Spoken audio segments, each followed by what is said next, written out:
Mesdames, Messieurs, bienvenue dans cette nouvelle édition sur Eden TV. Les titres tout de suite. La Direction générale de l'environnement et du climat a lancé ce mardi la deuxième session du Comité national sur les changements climatiques dans le cadre des préparatifs de la COP24. Le point de la cérémonie d'ouverture dans un instant. Les enseignants du supérieur de divers grades en préparent la 14e réunion annuelle des académies africaines des sciences ce lundi. Une cérémonie couplée avec la rentrée solennelle de l'Académie nationale des sciences, arts et lettres du Bénin. Un nouveau livre vient enrichir les rayons des bibliothèques et librairies béninoises. Son titre, la problématique de la modification de la Constitution du Bénin du 11 décembre 1990. Voilà présenter les titres de ce journal.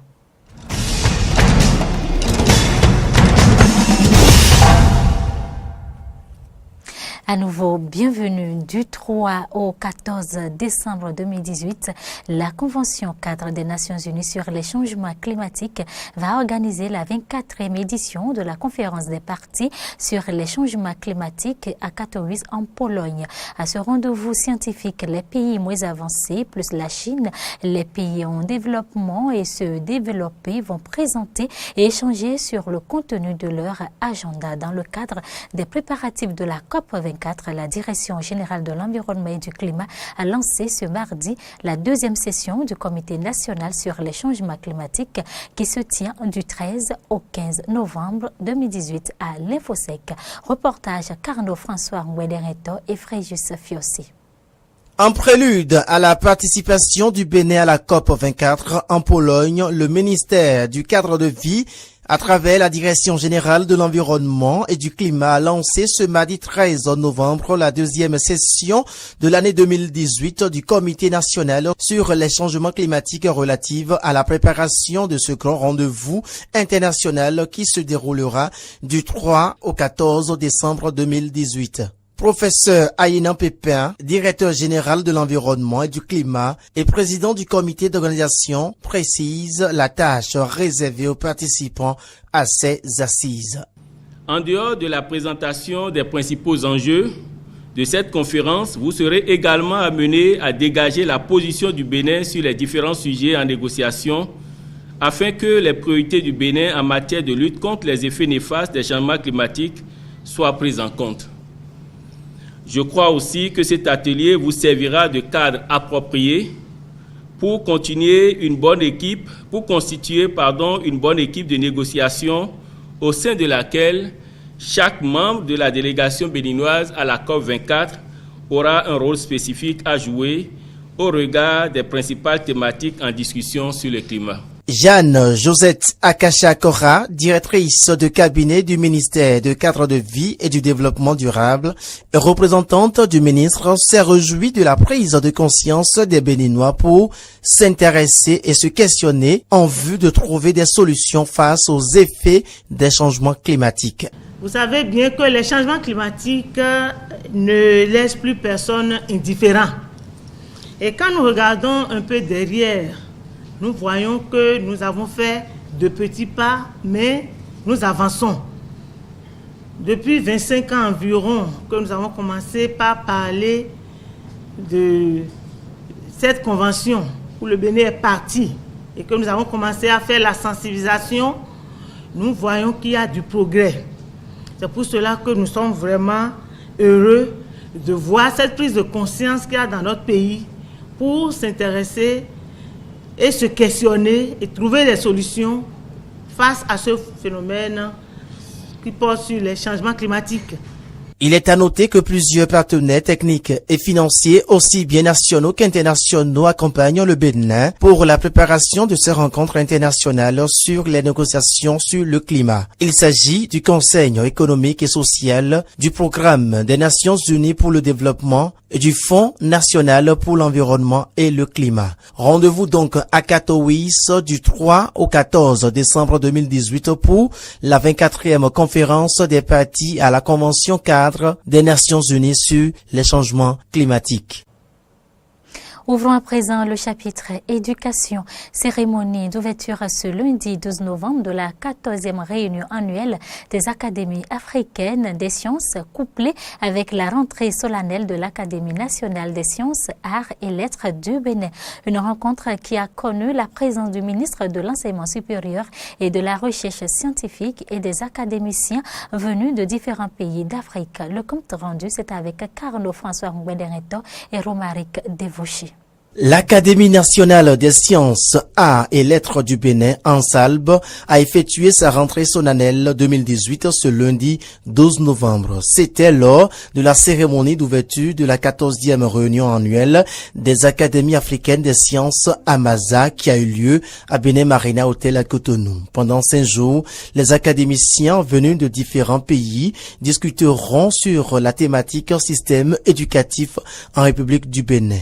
Maouton Ronkonou, président de l'ANSAB, revient sur la signification de la réunion AMASA.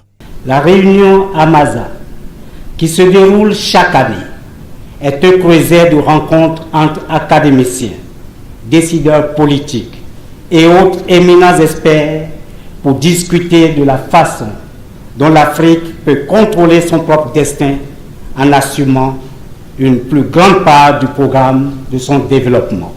Le professeur Moustapha Bousmina, quant à lui, a insisté sur l'engagement du Bénin à investir dans les sciences avant de laisser place à l'académicien Mansourou Moudachirou, secrétaire perpétuel de l'ANSAB, pour la présentation du rapport des conclusions du thème. Pour Marie-Odile Tenasso, ministre de l'Enseignement supérieur, de la Recherche scientifique, représentante du chef de l'État, la science et l'innovation doivent être les principaux piliers de la construction et du développement du Bénin. La science, la technologie et les innovations doivent devenir très rapidement les principaux piliers de la construction et du développement de notre pays. C'est pourquoi, dans le programme d'action du gouvernement, l'axe stratégique 5, amélioration des performances de l'éducation, est placé dans le pilier 2, engager la transformation structurelle de l'économie.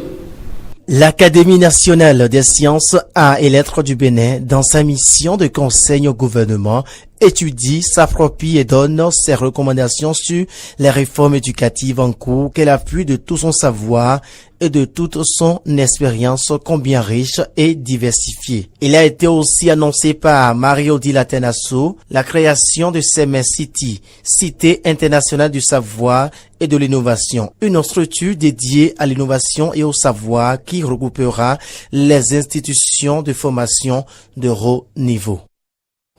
La première édition des examens nationaux de Master 2 a démarré ce lundi 12 novembre 2018 au Collège d'enseignement général Les Pylones à Cotonou.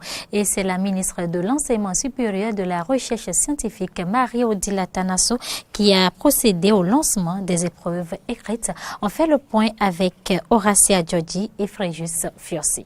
833 candidats de 39 filières composent sur toute l'étendue du territoire pour la première édition de l'examen national du Master. Ils proviennent des différentes universités privées d'enseignement supérieur. La composition a été lancée ce lundi au Collège d'enseignement supérieur Les Pylones. Il faut dire que pour ce qui concerne le centre de composition ici de Les Pylones, nous avons au total 28 salles. Et 28 salles qui permettent de répartir les 6 filières. Les 6 filières de composition, à savoir banque et finance, et marketing, assurance, ensuite gestion des ressources humaines, transport et logistique, et entrepreneuriat et gestion des projets. L'examen national du Master a été initié par le gouvernement à la quête de la qualité dans le domaine de l'éducation, a confié la ministre de l'Enseignement supérieur qui a lancé les épreuves. Nous attachons beaucoup de prix à la qualité de l'enseignement au niveau de l'enseignement supérieur parce que sur la chaîne des formateurs, l'enseignement supérieur est en première position. Si nous formons mal, ils vont bien mal former au secondaire, ils vont mal former au primaire. Donc nous avons un rôle très important pour le développement de ce pays. C'est la raison pour laquelle nous avons instauré l'examen en licence et en master. En master, nous sommes à la première édition et nous confirmons que c'est un choix qui a été fait par le gouvernement pour donner plus de qualité à l'enseignement et pour donner la meilleure place à nos enfants au niveau sous-régional, régional et dans le monde entier. Les examens pour l'obtention du master vont durer 3 semaines. Un nouvel ouvrage a été lancé ce week-end à Cotonou pour enrichir la littérature béninoise. Cet ouvrage de droit aborde la problématique de la révision de la Constitution au Bénin. Laurent Tonekes et Fréjus Fiossi. La problématique de la modification de la Constitution du Bénin du 11 décembre 1990, c'est le titre de l'ouvrage lancé par Jérémy Kpataeri le samedi 10 novembre 2018 au Centre de documentation et d'information juridique de la Cour d'appel de Cotonou. Dans cet ouvrage de 440 pages préfacé par le professeur Adama Akpoda, l'auteur a tenté de rendre compte de l'état actuel de la Constitution du Bénin pour attirer l'attention sur le fait qu'elle a subi une métamorphose. La révision de la Constitution pose problème, non pas parce que les gens ne sont pas, ou le peuple n'est pas d'accord pour qu'on révise la Constitution. Le principe est acquis, mais ce qui pose problème, c'est le contenu qui divise. Qu'est-ce qu'il faut toucher, qu'est-ce qu'il ne faut pas toucher, qu'est-ce qu'il faut enlever, qu'est-ce qu'il faut ajouter, qu'est-ce qu'il ne faut pas enlever. C'est ça qui pose problème actuellement. Je pense que dans la vie, des goûts et des couleurs, on n'en discute point. Parce que si nous sommes 11 millions de Béninois, si chacun doit s'exprimer, dire ce qu'il veut, pour ce qu'il veut, je pense que la Constitution du Bénin ne sera jamais révisée. Mais à un moment donné, il faut qu'elle le soit, parce qu'il faut un minimum sur lequel on s'entende. Et c'est depuis là, c'est ce minimum qu'on n'arrive pas à s'entendre. Le peuple béninois tient à sa constitution comme la prunelle de ses yeux, pense l'auteur. Il poursuivra que le phénomène de la révision de la constitution est envenimé dans la sous-région. Dans la plupart des cas, quand la constitution est touchée, elle n'est pas améliorée mais détériorée, ce qui d'ailleurs fait naître des suspicions. Mais faut-il réviser la constitution pour que le Bénin se porte mieux? La réponse de l'auteur est claire. J'ai répondu non, en évoquant un sage grec, Isocrate, qui a dit que ce n'est pas par les décrets, mais c'est par les mœurs que les cités sont bien policées. Que les gens qui ont reçu une mauvaise éducation ne craindront pas de transgresser les lois écrites les plus précises, tandis que ceux qui ont été bien élevés voudront rester soumis aux lois les plus simples. Cet ouvrage de Jérémy Kpataeri a été postfacé par l'honorable Claudine Afiavi Prudencio, présidente du parti Union démocratique pour un Bénin nouveau, UDBN, représentée à la cérémonie de lancement par le vice-président du parti. Si le contenu de cet ouvrage peut aider à parfaire la réflexion qui est engagée, ce sera pour le bonheur du peuple béninois. Cela fait toujours plaisir de voir des jeunes s'essayer à des choses difficiles. Ça nous donne l'espoir que nous pouvons continuer à penser que les voies qui se tracent dans notre pays seront bien gardées et gardées bien droites par des sachants qui continueront le travail, quoi que nous fassions par ailleurs, nous autres, dans la politique. Jérémy Kpataeri est titulaire d'un master recherche en droit public fondamental obtenu à l'université d'Abomey-Calavi. Parlons à présent de la gestion des déchets solides et ménagers. Les Béninois persistent de jeter les déchets aux abords des grandes artères dans la ville de Cotonou. Constat fait sur plusieurs tronçons et plusieurs carrefours de la ville. Un acte incivique que dénoncent des structures de précollet des ordures et déchets ménagers. Reportage Corneille Aïssé et Romaric Dévauché. Déchets entassés sur les tréplins centraux, place publique, dans la ville de Cotonou, qui reprend ses couleurs d'insalubrité notoire. Constat faire sur le tronçon Carrefour Vert de Corps Étoile Rouge, As et Néambous du travail à Bégamin et autres endroits stratégiques de la ville. Pourtant, la capitale économique du Bénin est complètement quadrillée par des structures de précollet des déchets. Où se trouve alors le problème? Kokou Sonino, président de COGEDA, coordination des groupements d'intérêt économique de gestion des déchets solides et ménagers et assainissement de la ville de Cotonou, parle de la défaillance du système de gestion des déchets, mais également de l'incivisme de certaines populations. La filière de gestion des déchets est une chaîne. Maintenant, nous sommes dans le maillon de base, la précollecte.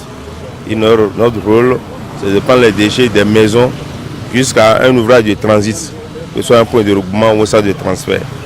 Mais il s'est fait que le maillon qui suit directement, et la collecte transport, a un problème de dysfonctionnement. On ne fonctionne pas bien.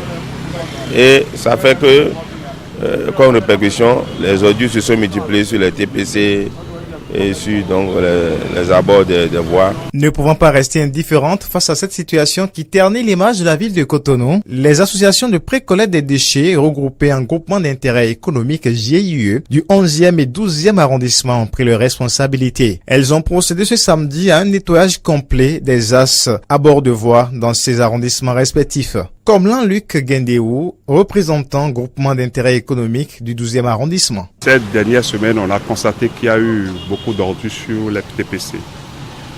Et pour finir, on a constaté que la structure qui est chargée de la collecte des ordures a dû déposer tablier. Donc, on ne connaît pas les raisons. Voilà, et comme nous sommes acteurs à la base, comme l'a dit l'autre, nous nous occupons de la pré-collecte. Maintenant, si nous constatons qu'il y a des ordures sur les TPC, c'est tout comme si nous on ne fait rien. D'où l'action de ce matin pour pouvoir enlever un tant soit peu les déchets qui sont jonchés, qui jonchent les artères.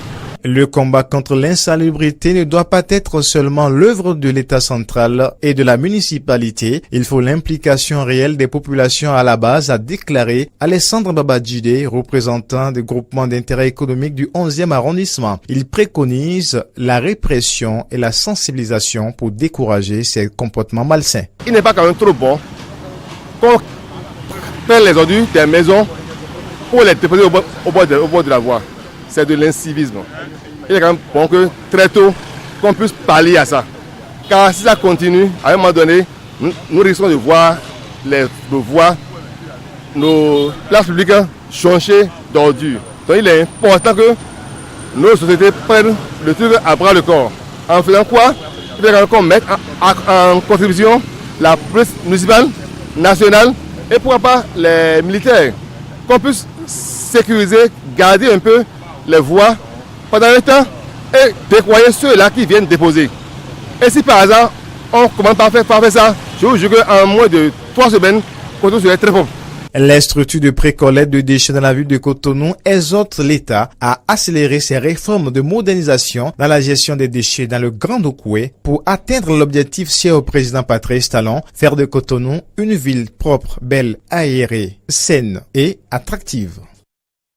Et puis le vœu de ces responsables des structures de pré-collecte d'ordures est aussitôt exaucé face au non-respect des normes d'assainissement et au sens du civisme des Béninois. Au sens du civisme des Béninois, tous les cadres à divers niveaux des forces de l'ordre de la ville de Cotonou sont désormais instruits d'interpeller, de mettre en garde à vue et de présenter au tribunal tout individu surpris en train de déposer des ordures sur la voie publique. Les zones du marché de Dantokpa, Zongo et les places publiques sont surtout visées. C'est une décision du procureur de la République après le tribunal de première instance de première classe de Cotonou. Écoutez-le. Pas plus tard qu'il y a 48 heures, j'ai rencontré le deuxième adjoint au maire de la ville de Cotonou, avec qui j'ai partagé la préoccupation d'une meilleure salubrité de la ville. Effectivement, il y a des citoyens qui ont pris la très mauvaise habitude de venir déverser de nuit ou aux aurores leurs ordures sur les artères publiques. Alors que ces artères-là sont nettoyées très difficilement, sont entretenues très difficilement à coût de dizaines de millions par la municipalité de Cotonou. On ne peut pas continuer à laisser perdurer ce genre de comportement-là. Et donc j'ai instruit de façon très ferme le commissaire central de la ville de Cotonou et les commissaires d'arrondissement pour qu'une veille permanente soit mise en place et pour qu'on entame dès la semaine prochaine une répression sans merci de ces actes d'incivisme. Actualité hors du Bénin, des milliers d'Éthiopiens et d'Érythréens ont participé à une course de réconciliation de 10 km à Addis Abeba. Il s'agit du premier événement sportif d'ampleur depuis la signature d'un accord de paix entre les deux pays en juillet. Cette course est un nouveau marqueur de la fraternité retrouvée entre les deux voisins de la Corne de l'Afrique, tout juste sortis de 2 décennies de profondes hostilités suivaient. Je suis très heureux. Je ne sais pas comment je peux exprimer correctement mon bonheur. Il n'y a rien de plus important que l'amour, la réconciliation et le bonheur dans ce monde. Je suis heureux de l'ouverture de la frontière. Mon frère est revenu en Éthiopie après 20 ans et nous nous sommes rencontrés. La course d'athlétisme de réconciliation Éthiopie-Érythrée de 10 km aura très probablement lieu le 1er janvier 2019 à Asmara. La première ministre britannique Theresa May a fait face ce mardi à ses ministres très divisés sur le Brexit, l'hypothèse d'une absence d'accord avec Bruxelles continuant de planer sur les négociations qui ont atteint leur dernière ligne droite. Juste avant la réunion du cabinet, le numéro 2 du gouvernement, David Lidington, a affirmé qu'un accord était proche. Obtenir un accord d'ici mercredi est toujours possible, mais pas du tout certain, a-t-il ajouté. Toutefois, Theresa May a prévenu qu'elle n'accepterait pas un accord à n'importe quel prix. La dirigeante conservatrice doit obtenir à la fois le soutien de ses ministres et un vote favorable au Parlement, ce qui est loin d'être gagné car les députés de son parti sont plus que divisés sur la ligne à suivre, tandis que son allié nord-irlandais a menacé de voter contre un accord qui ne le satisferait pas. Suivez.